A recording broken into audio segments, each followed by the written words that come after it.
लोहरदगा के बुलबुल जंगल में ID blast में अपना एक पैर गंवा चुके कोबरा जवान को तब बेहद सुकून मिला जब उन्हें ये पता चला कि उनके गुनहगार माओवादी को उनके साथियों ने ढेर कर दिया। उनकी दिली तमन्ना थी कि उनका खात्मा उसी जंगल में हो जहां उसने अपने पैर गंवाए। उनकी तमन्ना और ख्वाहिश पूरी करने वाले साथियों को सैल्यूट। आईजी अभियान वेणुकांत होमकर और सीआरपीएफ आईजी राजीव सिंह ने खुलासा किया कि ऐसा पहली दफा हुआ जब पुलिस हताश, निराश और उदास नहीं हुई। जमकर माओवादियों का मुकाबला किया, आर पार की लड़ाई लड़ी। नतीजा, गुजरे 13 दिनों के ऑपरेशन में एक खूंखार माओवादी को पुलिस ने मार गिराया। वहीं 9 दुर्दांत माओवादी पकड़े गए, जिसमें 10 लाख का इनामी बलराम उरांव भी शामिल है। बलराम ने ये कबूल किया कि लोहरदगा के धरधरिया जलप्रपात में 11 पुलिसकर्मी और लातेहार के चंदवा में 4 पुलिसकर्मी को मारने में वो शामिल था। घटनाक्रम की जानकारी उसने पुलिस को दे दी है। गिरफ्तार माओवादियों की निशानदेही पर कई उम्दा किस्म के हथियार, बम, गोली, बारूद बरामद किए गए। माओवादियों और उग्रवादियों के खिलाफ अभी अभियान जारी रहेगा। शुरू में मारे गए माओवादियों का नाम बालक गंजू उछलकर सामने आया था, मगर उसके परिजनों ने लाश की पहचान नहीं की।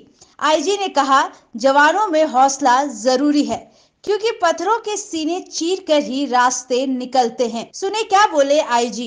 लगातार मुख्यालय की ओर से, सेक्टर की ओर से एयर सपोर्ट भी दिया गया। जहां जहां आवश्यकता थी वहां पर सप्लाई किया गया। आवश्यक जो सामान है, खाने पीने का सामान है, लेकिन जवानों ने पूरे हौसले के साथ इस अभियान को 12 दिनों तक चलाए रखा। और जब निर्णायक रूप से जो आखिरी मुठभेड़ इस दस्ते के साथ हुई, उसमें अपने आप को घिरा हुआ पाकर पूरा का पूरा दस्ता अपने पास, उनके पास जो हथियार थे, गोली थी, बारूद थी और अन्य जो सामान थे, उसको छोड़ के वहां से भागे। आप देख रहे हैं कि जो रिकवरीज हुई है वो ऐतिहासिक है। बहुत भारी मात्रा में हथियार, गोला बारूद, एम्युनिशंस और अन्य सामान जो है दस्ते का पुलिस के द्वारा और सीआरपीएफ के बलों के द्वारा सीज किया गया। साथ साथ यह भी आसूचना पुलिस को प्राप्त हो रही थी कि उग्रवादियों के द्वारा पुलिस की कार्रवाई से बचने के लिए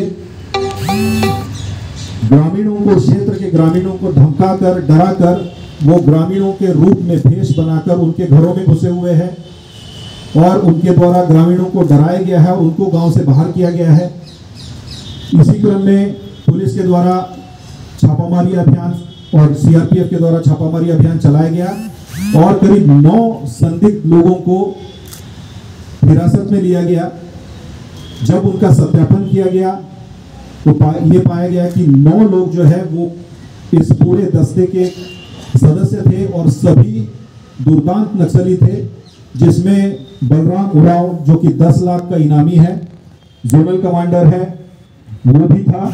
इसके साथ साथ दशरथ सिंह खरवार जो सब जोनल कमांडर है, एरिया कमांडर मार्कुश नगेसिया, शैलेश्वर उरांव, मुकेश कोरवा, बीरेन कोरवा, शैलेंद्र नगेशिया, संजय नगेशिया और शीला खरवार, इन 9 उग्रवादियों को उस क्षेत्र से गिरफ्तार किया गया। इनके पास से भी भारी मात्रा में हथियार, गोला बारूद और अन्य जो आपत्तिजनक सामान है उनको बरामद किया गया है।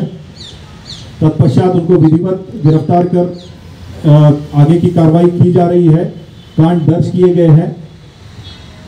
ये अपने आप में अभियान अगर और चलता रहा तो उम्मीद है कि और भी क्षेत्र हैं झारखंड में जिनको कि हम इस तरह से करते रहेंगे, साफ करते रहेंगे। बीच में नुकसान होते रहेंगे, ऐसी ये लुका छिपी का खेल है। हम ये नहीं कह सकते कि हर एक अभियान सफल ही होगा, लेकिन झारखंड पुलिस और सीआरपीएफ ने दृढ़ संकल्प लिया है कि हम इस नक्सलवाद के खिलाफ यहाँ पर जितनी लड़ाई लड़ी जाएगी उसके लिए हम बिल्कुल तैयार हैं। और इस ऐतिहासिक क्षण में मैं आपको बताना चाहूँगा कि ये हमारे जवानों के बहुत ही बहादुरी का परिचायक है। वो 3 जवान जो घायल हुए, उनसे मैं मिलने हॉस्पिटल जब गया और उनको बताया हम लोगों ने कि हम इनको छोड़ेंगे नहीं, हम इनके पीछे लगे हुए हैं। और इसी सिलसिले में आज भी एनकाउंटर हुआ। उस जवान का, उसके पैर कटे हुए थे, लेकिन उसने ये बोला कि तो क्या सर, उसी जगह एनकाउंटर हुआ जहां मेरा पैर गया।